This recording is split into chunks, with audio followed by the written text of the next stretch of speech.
हमारे लोगों ने उसमें काम किया था। 2014 में आपने देखा होगा कि सैलाब की सूरत हाल जो कश्मीर में पेश आई, तो हम हुकूमत के साथ पेश पेश थे। जमात कभी इंतहा पसंद रही ही नहीं। और जहां तक जमहूरियत का सवाल है, तो जमात इस्लामी जम्मू और कश्मीर ने 21 से पहले जमहूरियत में बाकायदा हिस्सा लिया है।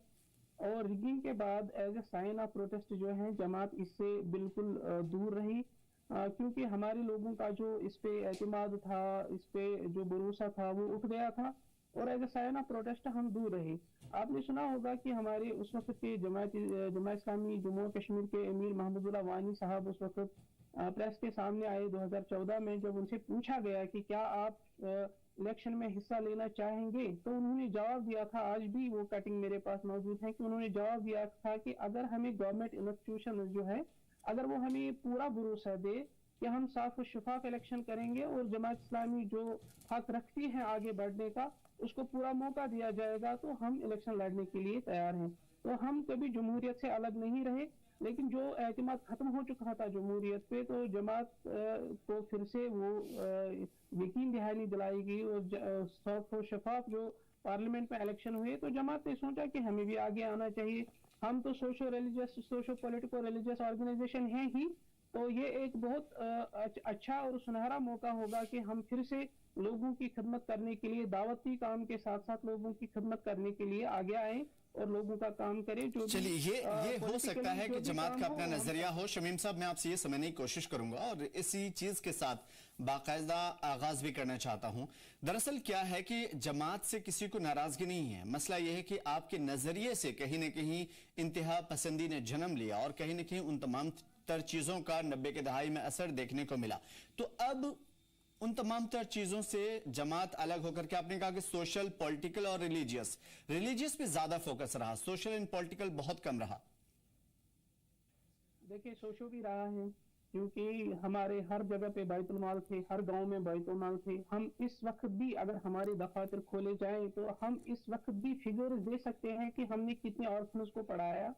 हम इस वक्त भी फिगर्स दे सकते हैं कि हम गाँव में कितने बेवाओं को हम हर महीने बाज़ाबिता तौर पर एक जो है एक पे करते थे, 2000-3000। और हम बाज़ाबिता फिगर्स दे सकते हैं हमने कितनी बच्चियों की शादियां की हैं।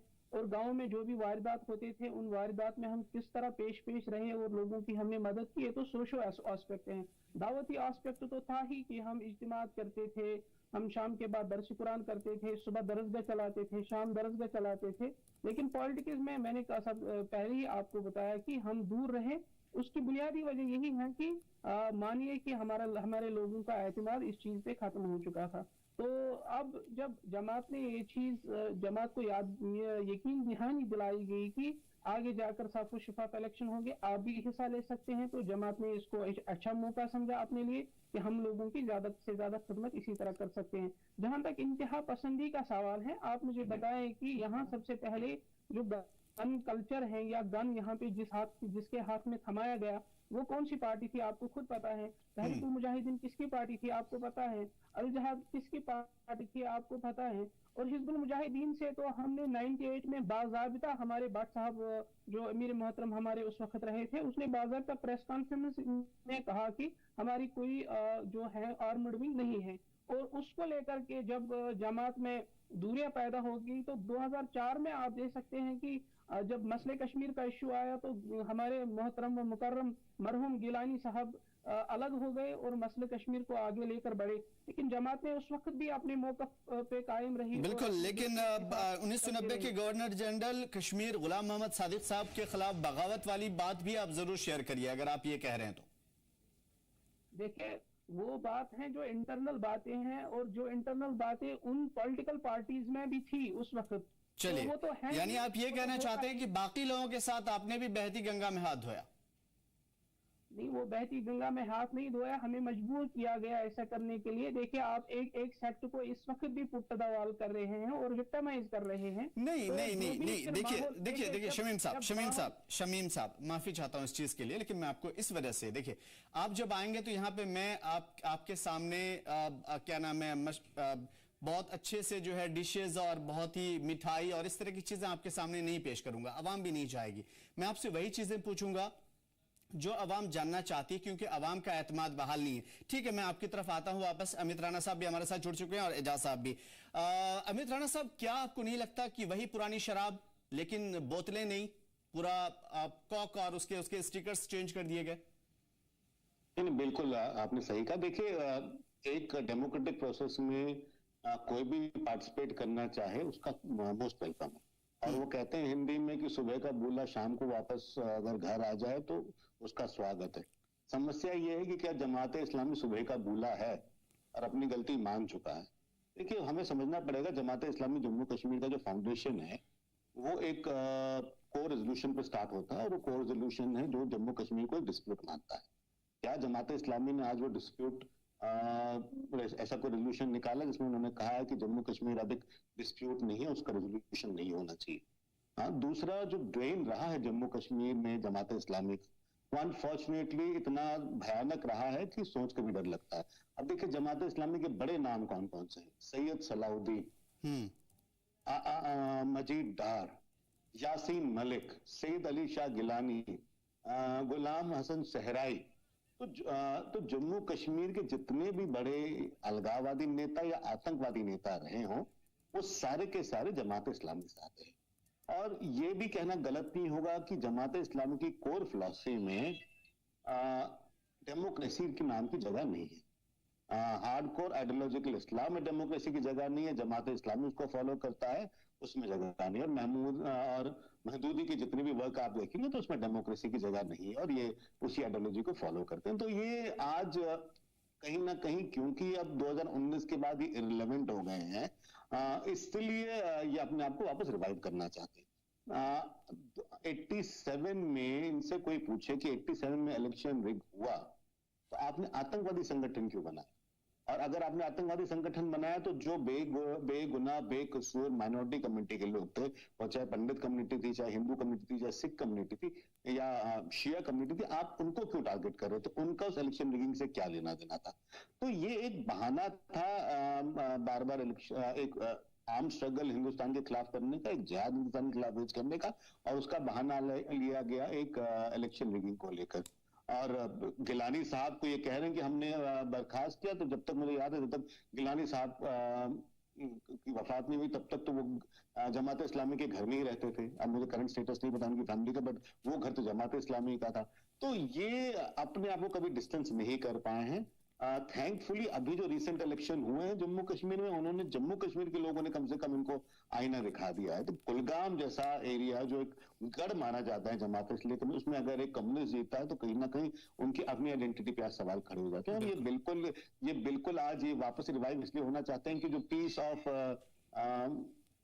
जो पावर है, क्योंकि अभी इलेक्शंस होंगे, पंचायत के इलेक्शन होंगे, शहरी जिला बोर्ड के इलेक्शन होंगे, उन सब में कहीं ना कहीं पीस ऑफ पावर लेने के लिए आ रहे हैं। मंशा इनकी जिस पेड़ से हिजबुल मुजाहिदीन जैसा एक टेरर ग्रुप निकले, उस पेड़ में से जहर के अलावा कुछ नहीं निकल सकता। तो ये सिर्फ भारत में हो सकता है कि एक आतंकवादी संगठन को आप इलेक्शन लड़ने दें, ये अनफॉर्चुनेट है, बट है सच्चाई। चलिए एजाज साहब, आपसे भी ये समझने की कोशिश करेंगे। जिस तरीके से अभी शमीम अहमद साहब से हम पूछ रहे थे, उसका सिर्फ एक ही मकसद था, ताकि अवाम का एतमाद कैसे बहाल होगा, क्योंकि जो माजी में चीजें बीती हैं अवाम के साथ बीती है और अवाम ने उस दर्द को सहा है।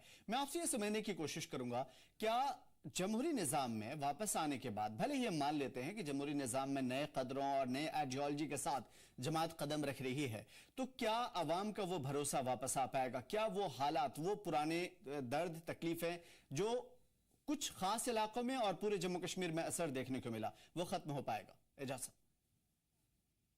देखिए आमिर भाई, पहले ये बोलूंगा, मैं आपको 1987 बैक ले चलता हूं, जब सैयद सलाहुद्दीन मोहम्मद यूसुफ के नाम से जब उन्होंने नॉमिनेशन पेपर्स भरे थे, या फिर एज ए चीफ एजेंट काम कर रहे थे for strengthening of the Indian democracy in Jammu Kashmir. लेकिन जो रवैया उस वक्त के दौर हुकूमत ने, चाहे सेंट्रल गवर्नमेंट उनको बेदली करके डेमोक्रेटिक सिस्टम में नेगेटिविटी डाल के दिया, वो हमारे सामने पिछले 35 सालों से हमारे सामने JK गुट के तो दरमियान या हिजबुल मुजाहिदीन जैसे हमारे अमित जी कह रहे थे अभी तक जिंदा है। अब रही बात, हमेशा इंडियन कॉन्स्टिट्यूशन ने हमेशा ये मौका दिया है हर किसी को कि भाई साहब आप आइए and believe and strengthen the system of democratic setup in Jammu Kashmir, जो कि बारहा बहुत कमजोर रहा है कई दहाइयों से, अगर हम पिछले 45 to 50 ईयर्स की बात करें। इंडिया, चाहे वो इलेक्शन कमीशन ऑफ इंडिया हो या प्रेसिडेंट ऑफ इंडिया हो या प्राइम मिनिस्टर जितने भी आए हैं, चाहे वो कांग्रेस के दौरी हुकूमत के हो या भाजपा के दौरी हुकूमत के हो या कोalition के दौरी हुकूमत के हो, उन्होंने हमेशा चाहा है कि जम्मू कश्मीर में डेमोक्रेटिक सेटअप स्ट्रेंथन हो। अब अगर शमीम साहब जैसे नौजवान एक इंडियन डेमोक्रेटिक सिस्टम में आना चाहते हैं, we should welcome them. And one thing more, Shamim साहब या इनके जैसे जैसे अभी अमित जी ने कहा कि साउथ कश्मीर से ही सीपीआईएम के खिलाफ रिसेंटली तारिक अहमद साहब के खिलाफ जमात इस्लामी का एक came up as a second runner up. So ये एक खुशाइंदा बात है that people are getting a good choice. If Jamaat Islami अगर ये जैसे अमित जी ने कहा है, whether they believe in the Constitution of India and they find Jammu Kashmir as an integral part of India, then I believe they should be given a chance and a clean chit to all whatsoever, in whatsoever form come they. I believe to strengthen to democratic system as well as for the welfare state of Jammu Kashmir, यहाँ हर किसी stake holder को साथ लेके चलने की जरूरत है। चलिए, इसमें कोई शक नहीं है एजाज साहब कि अगर कोई इस डेमोक्रेटिक सेटअप में कदम रखना चाहता है और अपने जो हिंदुस्तान का निजाम है, आइन है, कानून है, उस सेटअप में चलना चाहता है तो हर कोई वेलकम करेगा। शमीम साहब, मैं आपसे समझने की कोशिश करूंगा, जिस तरीके से अभी अमित साहब भी कह रहे थे, जिस इलाके में आपका एक बड़ा गढ़ माना जाता है, अवाम का सपोर्ट माना जाता है, प्रीवियस में देखा गया कि आप वहां से बहुत ज्यादा कामयाब नहीं हुए, अवाम ने आपको नकारा है। देखिए, साइकोलॉजिकली तो हम जीत गए हैं, because there were 4 or 5 parties that were in coalition, और उनके साथ एक मजहबी तबका भी था, और यहाँ से हमारा एक लीडर खड़ा हुआ और 14 दिनों में वो एक बहुत बड़े दिग्गज लीडर के खिलाफ 26,000 वोट ले रहा है, और वो बाल बाल उसकी सीट बच जाती है। तो आप इसको ये नहीं मान के चल सकते कि ये हार है। हमारी हमारा जो इस पे विजन है वो यही है कि ये हमारी जीत है। हमने 14 दिन में 26,000 वोट लिए, without having money, without having confidence in our people. वो बहुत खौफजदा थे, उनको डराया गया, उनके घरों में घुसा गया, और शाम को उनके बेटों को धमकियां दी गई। हमारे जो कैंपेनर थे, हमारे जो उस वक्त के सपोर्टर थे, उनको डराया गया। उसके बावजूद भी 26,000 वोट ले रहे हैं हम। अपना जो इलाका है, हमारा स्ट्रॉन्ग एरिया है, उस स्ट्रॉन्ग एरिया में 26,000 वोट ले रहे हैं, तो हमारे लिए बहुत है, हम साइकोलॉजिकली जीत चुके हैं। चलिए, आप ये कह रहे हैं कि हम इतना वोट हासिल कर रहे हैं, तो ठीक है, धीरे धीरे आप और भी ज्यादा आगे बढ़ेंगे। मैं एक चीज और समझने की कोशिश करूंगा। आपके पार्टी के सदर ने कहा कि जिन इलाकों में इलाकाई जमात ने जम्मू कश्मीर में वादे किए हैं, तरक्की के काम नहीं किए, अगर वो आते हैं, यानी जमात इस्लामी को लोग सपोर्ट करते हैं, तो वो सिर्फ वादे नहीं करेंगे। आप मुझे सिर्फ इतना बता दीजिए कि आपके कुछ एमएलए भी रह चुके हैं कुछ इलाकों में, प्रीवियस की बात कर रहा हूं मैं, उसमें आपने क्या रिफॉर्म ऐसा कर लिया, क्या कुछ बड़ा कर दिया आवाम के लिए? देखिए, मैं उसी इलाके की बात करता हूँ जहाँ से शायर साहब हमारे लड़े हैं। तो आप वहाँ पे देखेंगे कि हमारे वहाँ पे अब्दुर्रज़ाक बुचरू साहब उस वक्त के एमएलए थे। उसने अपनी जो तनख्वाह थी, जो एमएलए तनख्वाह ले रहे थे, वो किन में बांटते थे, आप ये वहाँ पे मालूम कर सकते हैं। वहाँ की बेवाओं पे, वहाँ के गरीब बच्चों पे, वहाँ के यतीम बच्चों पे। तो मुझे लगता है कि आम इंसानों से उठते बैठते वो चलते थे, और आम इंसान की तरह लोगों के पास जाते थे, लोगों के मसाइल हल करते थे। उसका दरवाजा 24 घंटे के लिए खुला रहता था, लोग उसके पास जाते थे। और जो भी उस वक्त थे, 2-4 जो लोग थे, आपने देखा होगा कि जो बैग लेकर वो वहां असेंबली में गए, वही बैग लेकर वापस भी आए। कोई प्रॉपर्टी नहीं बनाई, कोई संपत्ति नहीं बनाई, कोई दूसरे जो है स्टेट्स में उन्होंने कोई अपनी चलिए, हो सकता है इस चीज के लिए हम किसी के ऊपर जो है मोहर नहीं लगाएंगे, लेकिन रैना साहब, मैं आपकी तरफ आऊंगा इस सवाल के साथ। देखिए, जमात इस्लामी का जहां से आप जिक्र कर रहे थे, वहां से अगर हम हिस्ट्री उठाते हैं तो दो जमात जिस पे खास तौर पे बहुत ज्यादा असर पड़ा, उसमें से एक हिंदू है, एक मुस्लिम है। दोनों कम्युनिटी के अंदर बहुत ज्यादा दूरियां बढ़ी हैं और बहुत अभी तक है, उसका असर देखने को मिल रहा है, लाखों लोगों को उसका असर देखने को मिला। मैं आपसे समझने की कोशिश करूंगा, अगर जमात सच्चे दिल से डेमोक्रेटिक में आ रही है, डेमोक्रेटिक प्रोसेस को फॉलो कर रही है और आगे बढ़ रही है, तो क्या ये दूरियां, ये गैप, ये नाराजगी, ये नफरत एक दूसरे के दरमियान जो इंतशार है, ये खत्म हो पाएगा, आपको लगता है? नहीं, देखिए, जमात इस्लामी अगर जो कह रही है वही करना चाहते तो जमात इस्लामी को अपना नाम ही बदलना पड़ेगा, क्योंकि जमात इस्लामी की कोर आइडियोलॉजी में ही डेमोक्रेसी नहीं है। अगर मौलाना मदूदी को आप पढ़ते हैं तो वो तो कहते हैं कि जो मॉडर्न डे जाहिलिया है उसमें डेमोक्रेसी है, उसमें सेक्युलरिज्म है, उसमें कॉन्सेप्ट ऑफ नेशनहुड है। तो ये आता हूं, ये बड़ा कॉन्ट्रडिक्शन है जमात इस्लामी की। देखिए, ये हमको समझना पड़ेगा, ये कुछ नहीं है, ये एक और अल्टरनेटिव क्रिएट किया जा रहा है to bring chaos in Jammu and Kashmir politics. और जमात इस्लामी जो इररिलेवेंट हो चुकी है 2019 के बाद, कहीं ना कहीं वापस तरीका ढूंढ रही है। 87 के इलेक्शन की बात बार बार कोई मेरे एक दोस्त भी कर रहे थे कि क्या एक तो 87 का इलेक्शन जम्मू कश्मीर की खुद की रीजनल पार्टीज ने किया, उसमें केंद्र का कोई लेना देना नहीं था। उस समय के मुख्यमंत्री फारूक अब्दुल्ला थे और वो रिगिंग नेशनल कॉन्फ्रेंस ने करी, अगर करी तो सबको पता है करी गई। उसमें हिंदुस्तान का कोई लेना देना नहीं, मतलब दिल्ली का कोई लेना देना नहीं। बिल्कुल। फिर भी आपने स्टेट के खिलाफ वॉर वेज किया, उसमें माइनॉरिटी का कोई लेना देना नहीं था। और इलेक्शन सिर्फ जम्मू कश्मीर में रिग नहीं होते थे, इलेक्शन एक समय में जब तक 3 सेशन नहीं है उससे पहले पूरे हिंदुस्तान में रिग होते थे। बैलेट बॉक्सेस गायब हो जाते थे।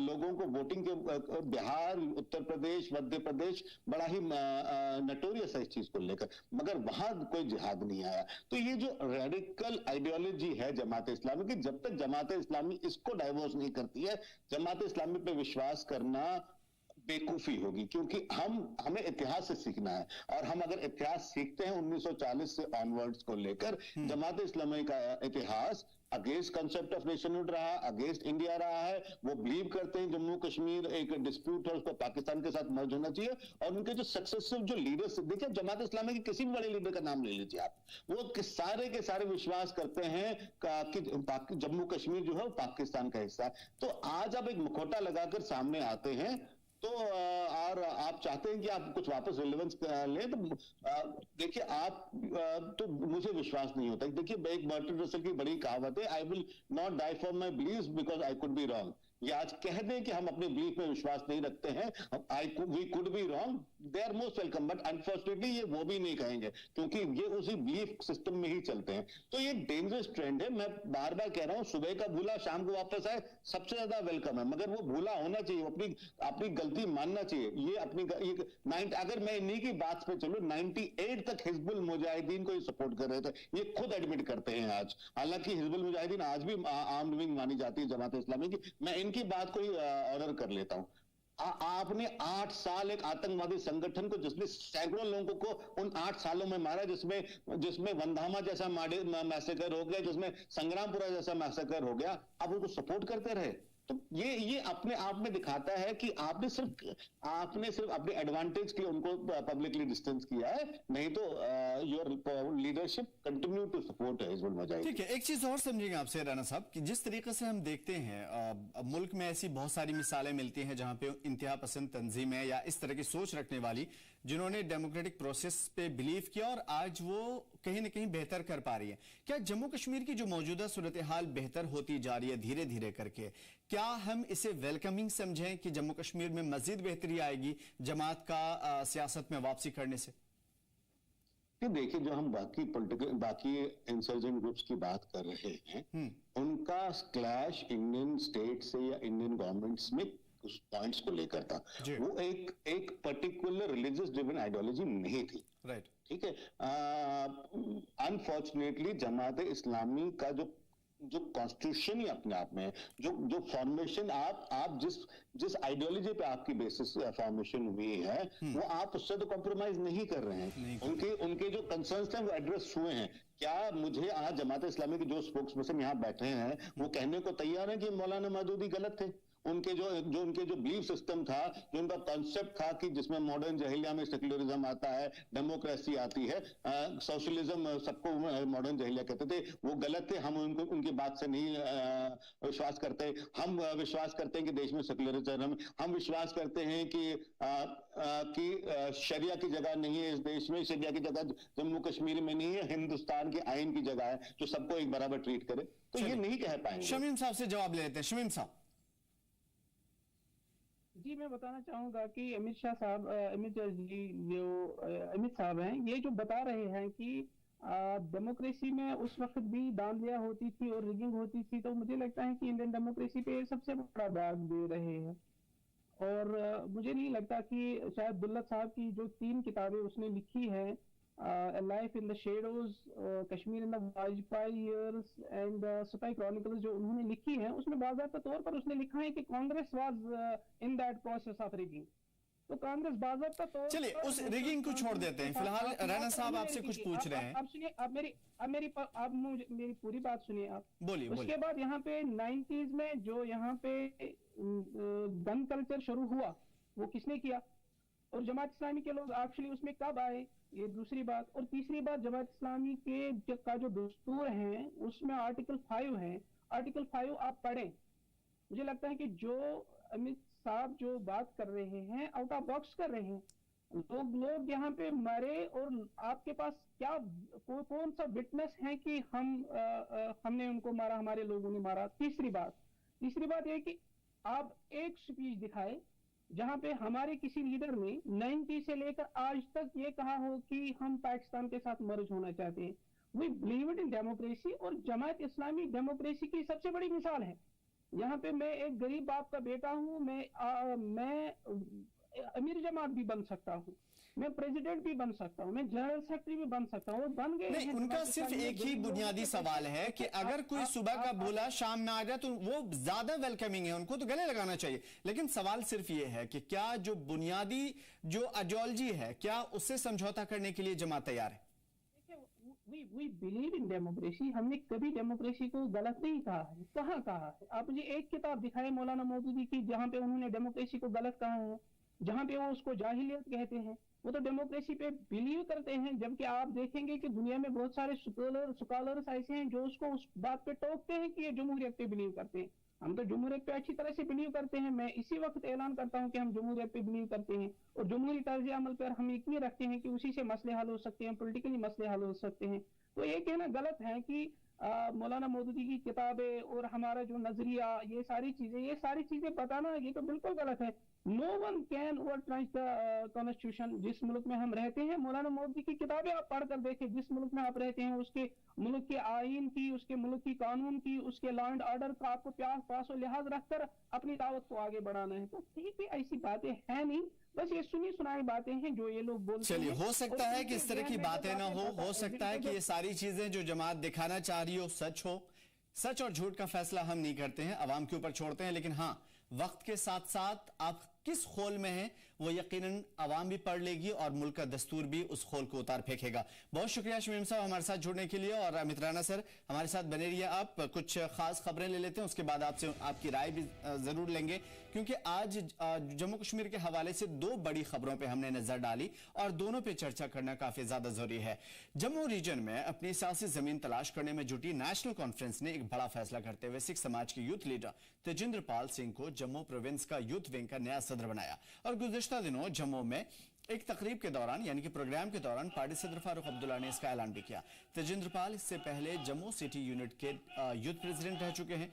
तेजिंद्र पाल सिंह एजाज अहमद जान की जगह लेंगे और असेंबली इंतखाबात में वो कुछ पूंछ हवेली से एमएलए भी चुने गए थे। एमएलए बनने के बाद हल्के के तय जिम्मेदारी बढ़ गई और उसी के पेश नजर ये ओहदा उन्हें छोड़ना पड़ा।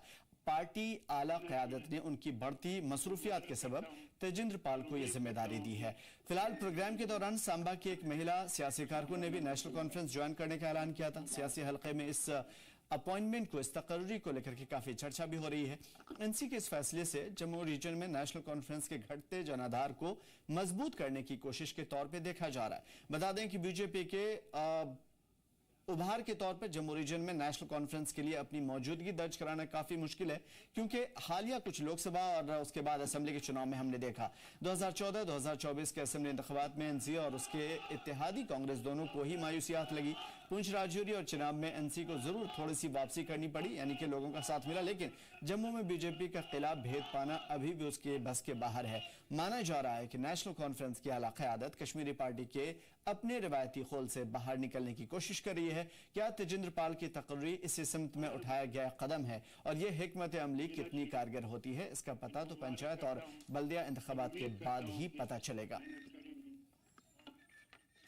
मैं बहुत ही मशहूर हूं एजाज जान साहब का, जिन्हें 10 साल यूथ नेशनल कॉन्फ्रेंस को मजबूत किया, हर कोचे हर गली में उसको मजबूत किया। मगर वक्त आ गया है जब इसे इन्होंने बहुत अच्छा खत लिखा है, जिसमें इन्होंने अपनी मजबूरियां जाहिर की हैं कि जो अब मेरी पे जिम्मेदारियां हैं एमएलए की हैसियत से, अब मेरे लिए बहुत मुश्किल है कि मैं ये ऑर्गेनाइजेशन जो यूथ नेशनल कॉन्फ्रेंस है इसको चला सकूं। इसलिए आज हमने फैसला किया है कि नया सदर जो है यूथ नेशनल कॉन्फ्रेंस का आपके सामने पेश करें। उसका नाम है यूथ का, उसका नाम तेजिंदर पाल सिंह है। इधर आइए। तो जाहिर है कि जम्मू के रीजन में असर रसूख सियासी तौर पर बढ़ाने की कोशिश चल रही है, और इस सिलसिले में कितनी कामयाबी से पहले मिली है, अब मिलने वाली है, या फिर क्या कुछ हकीकत है, उन तमाम तर चीजों की सच्चाइयां बाहर लाएंगे। हमारे साथ पॉलिटिकल एक्सपर्ट्स जुड़े हुए हैं। अमित रैना सर हमारे साथ जुड़े हुए हैं, आदेश गुप्ता जी हमारे साथ जुड़ेंगे, डॉक्टर रमेश रैना साहब हमारे साथ जुड़ चुके हैं, इस्तकबाल करेंगे सर आपका, और तेजिंदर पाल सिंह जेके एनसी लीडर भी हमारे साथ जुड़ने वाले हैं। तो सीधा अमित सर आपकी तरफ आने की कोशिश करेंगे। जिस तरीके की बातें चल रही हैं उसमें डॉक्टर रमेश रैना, मैं आपसे समझने की कोशिश करूंगा कि जिस तरीके से हम देख पा रहे हैं कि जम्मू रीजन के बहुत सारे लीडरों को एनसी ने बड़ी बड़ी जिम्मेदारियां दी हैं। हालिया बरसों में इस मर्तबा असेंबली के बाद ये चीजें नजर आई, यानी कि साफ तौर पे रिवायती खोल से बाहर एनसी निकलती दिखाई दी। आप कैसे समझते हैं? सबसे पहले मैं आपका धन्यवाद करूंगा कि मुझे इस प्लेटफॉर्म पे बात करने की आपने न्योता दे दिया। Welcome sir. J&K का जो पॉलिटिकल ज्योग्राफी है, पिछले 10-15 साल से काफी तब्दीलियां इस पॉलिटिकल ज्योग्राफी में आ रही है। खास तौर पे जब आर्टिकल 370 रिमूव हो गया, आर्टिकल 35A रिमूव हो गया 2019 से लेके आज तक 2025 में lot of water has flown down the Vitasta. तो ऐसी सिचुएशन में सबसे पहले हमें ये देखना है कि जो हाल ही में इलेक्शन हो गए, उन इलेक्शन में 42 सीटें 42 सीट्स नेशनल कॉन्फ्रेंस ने जीते और 29 सीटें भारतीय जनता पार्टी में जीते। लेकिन इस दौरान क्या हुआ, एक परमानेंट स्किज्म बाहर आ गया कि हिंदू प्रेफरेंशियल वोट्स बीजेपी को गए और मुस्लिम प्रेफरेंशियल वोट्स कश्मीर में नेशनल कॉन्फ्रेंस को गए। हालांकि नेशनल कॉन्फ्रेंस पिछले 70 साल से एक पॉलिटिकली डोमिनेंट रोल कर रही, और जो Hindu dominated belt national conference से नाराज था और इनके हाथ से निकल रहा था। तो ऐसे में आप ये देख सकते हैं कि जो भारतीय जनता पार्टी का वोट शेयर था वो 26% वोट शेयर था, और जबकि नेशनल कॉन्फ्रेंस के चलते हुए नेशनल कॉन्फ्रेंस का वोट शेयर 23.4% था। तो इस चीज को देखते हुए नेशनल कॉन्फ्रेंस ने कोर्स करेक्शन करने की कोशिश की। सबसे पहले इन्होंने डिप्टी चीफ मिनिस्टर जम्मू का ले लिया, एक हिंदू ले लिया, और 2 एमएलए जैसे जावेद साहब और दूसरे उनको भी अपने मंत्रिमंडल में शामिल कर दिया, ताकि वो एक इंक्लूसिव गवर्नमेंट को दिखा दे। लेकिन एक चीज जहां नेशनल कॉन्फ्रेंस अपने आप को रिकंसाइल नहीं कर रही है वो है माइनॉरिटी रिप्रेजेंटेशन। ये एक बहुत बड़ा चैलेंज है और बहुत बड़ा चैलेंज नेशनल कॉन्फ्रेंस के लिए रहेगा। वो क्या है? वो ये है कि जो हम देखते हैं अभी जो ये तेजिंदर पाल सिंह बन गए हैं यहाँ पर president national conference youth wing Jammu से, इनका बैकग्राउंड क्या है? ये चेयरमैन है ई रिक्शा यूनियन J&K, और दूसरा है चेयरमैन सिख यूथ सेवा ट्रस्ट। बिल्कुल। और ये दोनों चीजें बहुत इंपॉर्टेंट है। एक जो ये ई रिक्शा है, इनका देख लीजिए, इनका बड़ा इन्फ्लुएंस, और जो ट्रांसपोर्टेशन में इनका रोल और इन्फ्लुएंस है ये ग्रो कर रहा है। तो ये इस सेक्टर को अपने साथ रखना चाहते हैं। और दूसरा जो सरदार है, जैसे मैंने बात की माइनॉरिटी वोट्स का, तो सरदारों को ये दिलासा दिलाना चाहते हैं कि नहीं, आप हमारे दिल में है। लेकिन ऐसे में सबसे पहले हमें ये देखना है कि जम्मू का जो रिसेंट डिलिमिटेशन कमीशन ने जब असेंबली सीट्स का बंटवारा कर दिया, तो 37 से 43 सीट्स जम्मू प्रोविंस में बढ़ा दी। तो इसे जो है आप पॉजिटिव देख रहे हैं? नहीं, मैं पॉजिटिव में बात कर रहा हूं अभी। ये पॉजिटिविटी और नेगेटिविटी की बात नहीं है। ये बात है कि जम्मू की इलेक्टोरल रेलेवेंस दिन ब दिन बढ़ती जा रही है, और कोई भी सियासी जमात हो, वो बीजेपी हो, वो नेशनल कॉन्फ्रेंस हो, वो कांग्रेस हो, वो पीडीपी हो, वो इस चीज को नजरअंदाज नहीं कर सकती है कि जो ग्रोइंग पॉलिटिकल प्रोमिनेंस जम्मू को मिलती है by virtue of electoral vote share, by virtue of electoral participation in legislative assembly, तो इस चीज को एड्रेस करना है। और वो माध्यम इनका दिखाना है कि हमारी साहब एक इंक्लूसिव गवर्नमेंट है, और इंक्लूसिव गवर्नमेंट के चलते हुए वो ये स्टेप ले रहे हैं कि जम्मू का हिंदू डिवीजन अपने फोल्ड में आ जाए।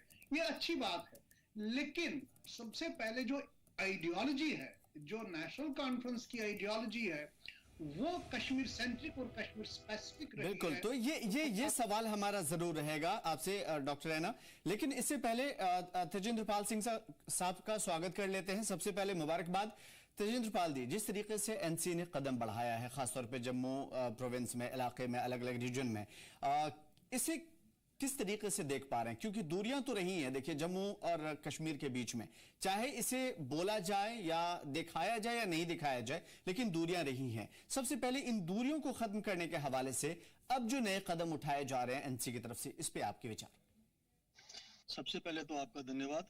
वेलकम। और जो आपने दूरियों की बात की, मुझे लगता नहीं है कि ये दूरियां कभी थी, क्योंकि अगर मेरे से पहले जो मेरे बड़े भाई बात कर रहे थे कि मिनॉरिटी को लेकर, तो एजाज जान साहब से पहले भी एक सिख ही था जो प्रोविंशियल प्रेसिडेंट था हमारी ही यूथ विंग का।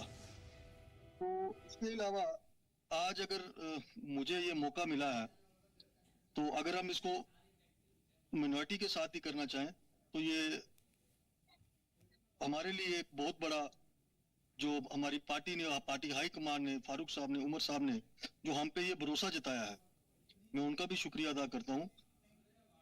हमारी पार्टी का एक ही नारा है कि हिंदू मुस्लिम सिख इत्तेहाद, कि सबको साथ लेके चलना, और सबको साथ लेके चलते भी हैं।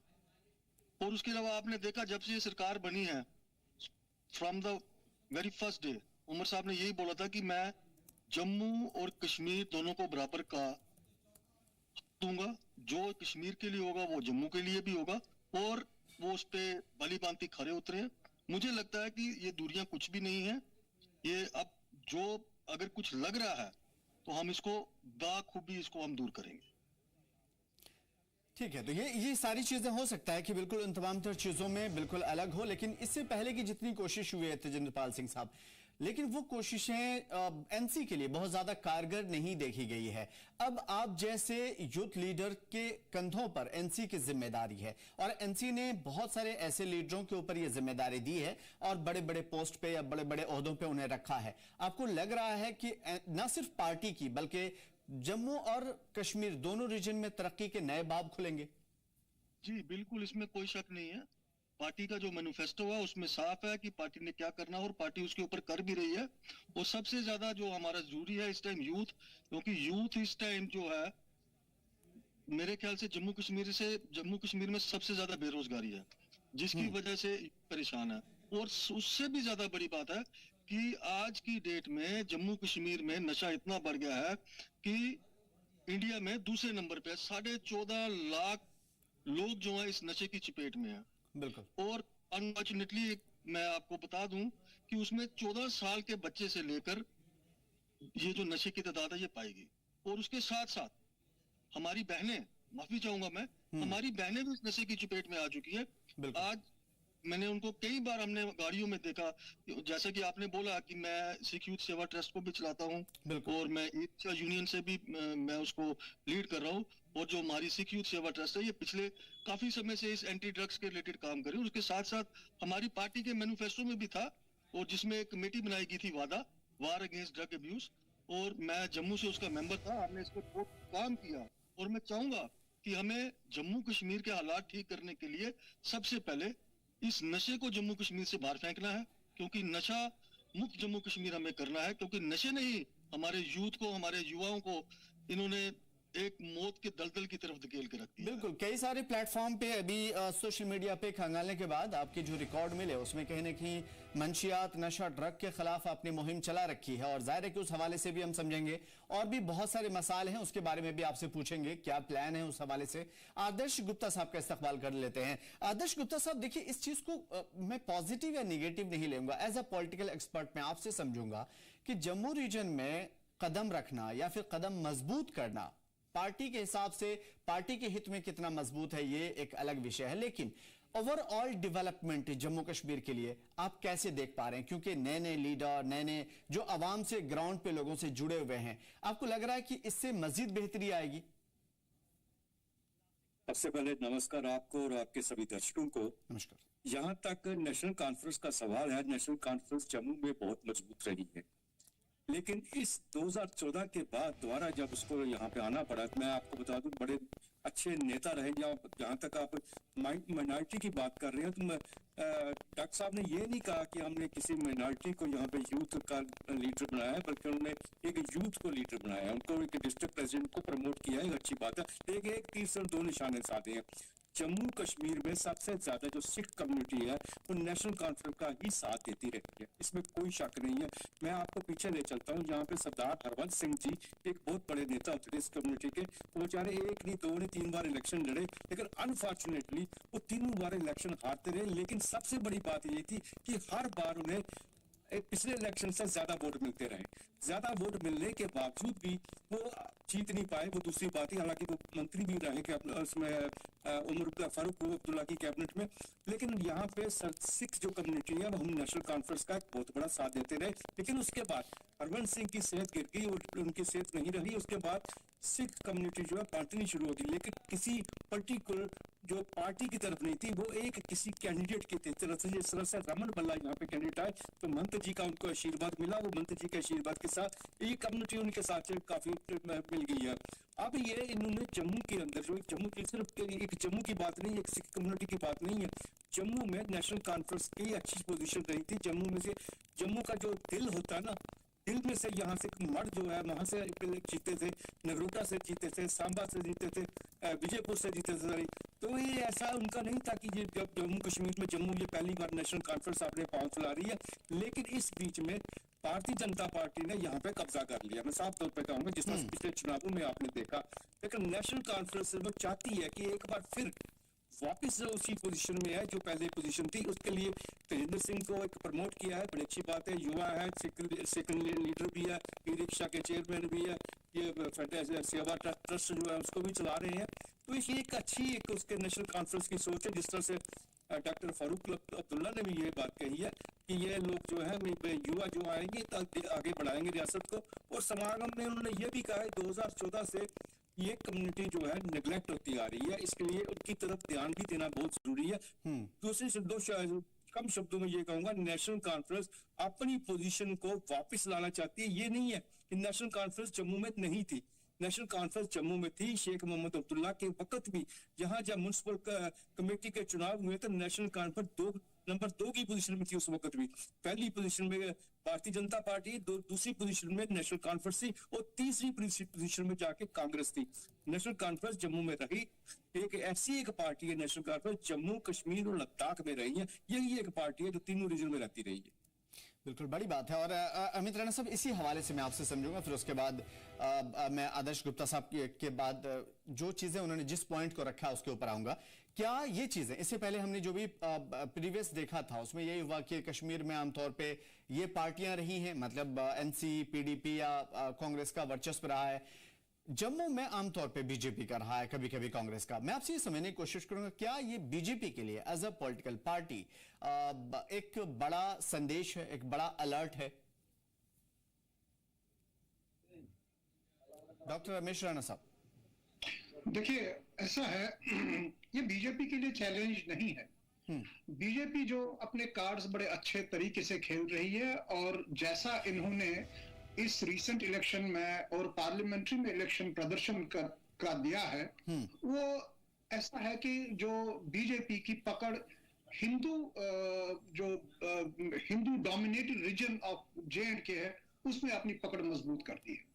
और आज की डेट में अगर आप बीजेपी को देखेंगे तो मुझे लगता है नेशनल कॉन्फ्रेंस के बाद बीजेपी ही एक ऐसी पॉलिटिकल ऑर्गेनाइजेशन है जिसका ऑर्गेनाइजेशनल प्रेजेंस कश्मीर में पूरे एक छोर से दूसरे छोर तक है, जहां पर हम चंद साल पहले कल्पना भी नहीं कर सकते थे कि बीजेपी का फ्लैग वहां पर उड़ रहा है।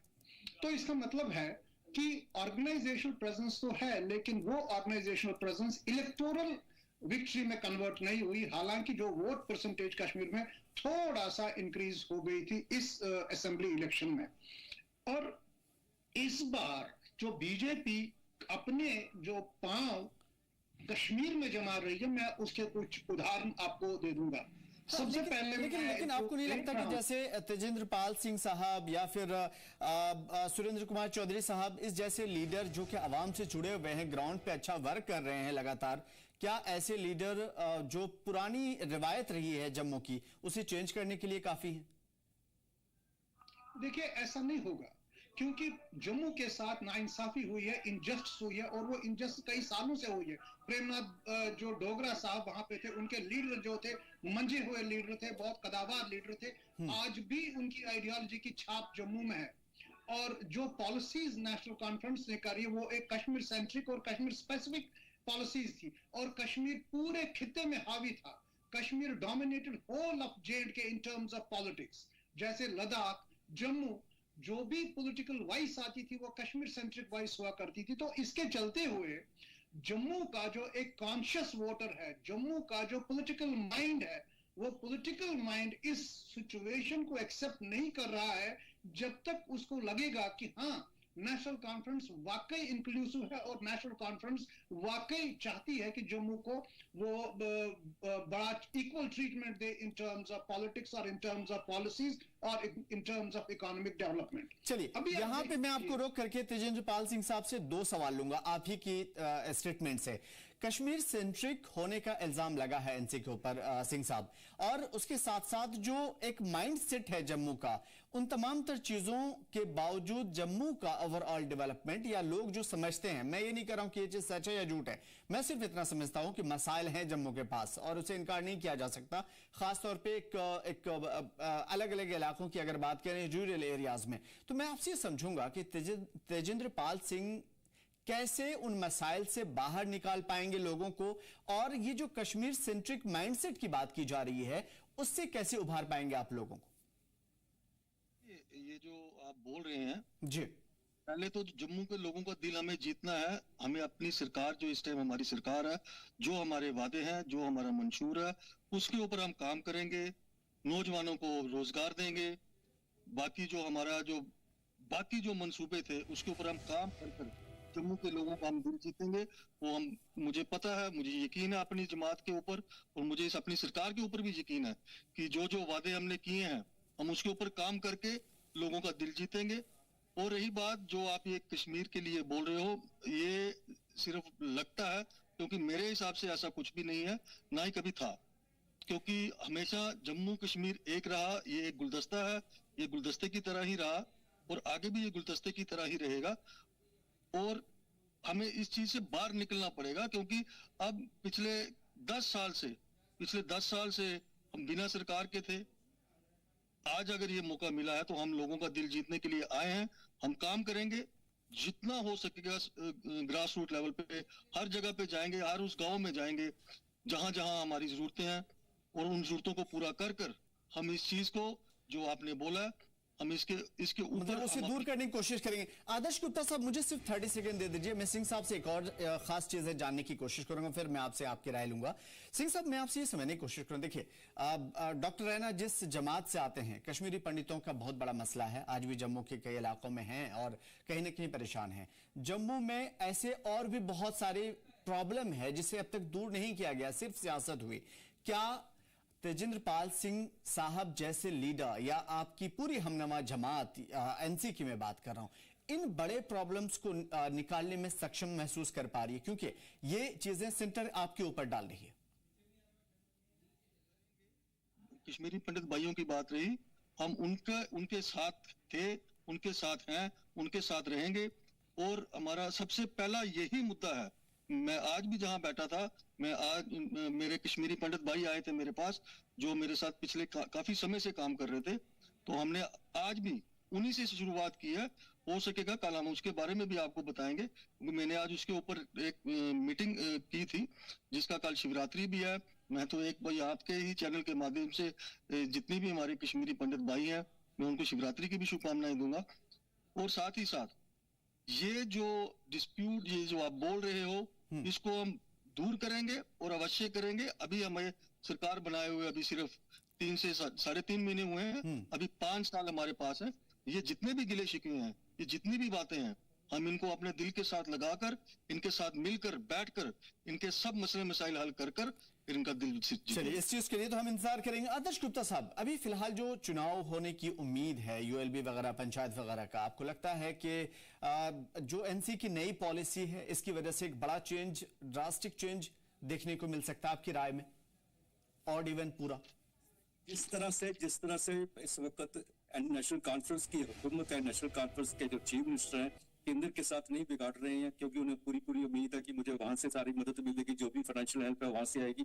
इसी तरह से जम्मू में एक रिवायत रही है, जो भी सरकार होती है लोकल बॉडीज में उनको फायदा मिलता है, पंचायत में उनको फायदा मिलता है, अर्बन को छोड़ के रूरल एरिया में उनको ज्यादा फायदा मिलता है। और नेशनल कॉन्फ्रेंस को इसमें फायदा मिलने का मुकाम है। और हो सकता है नेशनल कॉन्फ्रेंस बहुत सी पंचायतों में अपने हाथ में ले ले, बहुत सी म्यूनिसिपल कमेटीज को अपने हाथ में ले ले, कोई बड़ी बात नहीं है। लेकिन जहां तक कश्मीरी पंडितों का प्रश्न है, कश्मीरी पंडितों का या बातें जो कर रहे हैं कश्मीरी पंडितों के बारे में, जैसा भी जब कल भी बात हुई थी कि वापसी से किया जाएगा, अब बहुत देर कर दी है इन्होंने, इस बात को लेकर बहुत देर कर दी। क्योंकि 90 के बाद जो बच्चे पैदा हुए वो देश के कोने कोने में सेटल हो गए, दुनिया के कोने कोने में सेटल हो गए, वो वापस जाने वाले नहीं है। और वृद्ध जो हुए हैं उनके लिए वहां पे ना कोई जगह है, ना रहने की जगह है, ना उनकी सिक्योरिटी है, ना सेफ्टी है। हालांकि जब भी ये बात करते हैं तो एक आध किसी गरीब का मर्डर हो जाता है, मारा जाता है, वही हालात होती है। फिर आपने एक बात की है भेदभाव की, जम्मू के साथ भेदभाव होता रहा, इसमें कोई शक नहीं है। लेकिन भेदभाव दूर अगर नेशनल कॉन्फ्रेंस करना भी चाहती है, कोई भी सरकार तभी कर पाएगी जब जम्मू की भागीदारी उसके हुकूमत में होगी। भागीदारी का ये मतलब नहीं है कि जम्मू में नेशनल कॉन्फ्रेंस ने अगर 4 सीटें जो है तो उनको कैबिनेट में ले लिया है, वो भागीदारी नहीं। जम्मू की वजह से अगर कोई सरकार बनेगी तो जम्मू की तरक्की होगी, चाहे वो जम्मू के अगर नेशनल कॉन्फ्रेंस के पास कम सीटें होती कश्मीर के अंदर से, जम्मू से उसकी सीटें मिला के उसको सरकार बनानी पड़ती तो जम्मू की इंपॉर्टेंस ज्यादा बढ़ती है। कोई भी सरकार बने, चाहे पीडीपी की बने, चाहे किसी की भी बने, जम्मू का फायदा तभी मिलेगा, भेदभाव तभी दूर होगा जब जम्मू की उसमें भागीदारी होगी। बिल्कुल बड़ी बात है। और जिस तरीके से आपने कहा है ये दोनों पॉइंट, यानी कि जनरेशन गैप वाली बात, इस पे डॉक्टर रैना ने काफी तफसील से हमें बताया था। और ये चीजें यकीनन कहीं ना कहीं वर्कआउट कितना करेगा ये तो खैर वक्त बताएगा। लेकिन जो चीजें आपने कही हैं जम्मू के हवाले से या पार्टी के हवाले से, उस पर फिलहाल शायद इंतजार करना ज्यादा जरूरी होगा, क्योंकि प्लान है, एग्जीक्यूशन कैसे होगा ये फिलहाल हम देखेंगे। और इन तमाम तर चीजों का जितना भी है नेगेटिव, पॉजिटिव, ऑड, इवन, उन तमाम तर चीजों पे हम नजर डालेंगे। बहुत शुक्रिया हमारे साथ जुड़ने के लिए आदर्श गुप्ता जी, हमारे साथ तमाम खास बातचीत के लिए डॉक्टर रमेश रैना जी, तमाम तर बेहतरीन अपनी उम्मीदों, ख्वाहिशों और जम्मू कश्मीर को जन्नत नजीर बनाने के लिए बेहतरीन अपने इरादों को जाहिर करने के लिए तेजिंद्र पाल सिंह साहब, बहुत बहुत शुक्रिया हमारे साथ जुड़ने के लिए। फिलहाल इस बुलेटिन में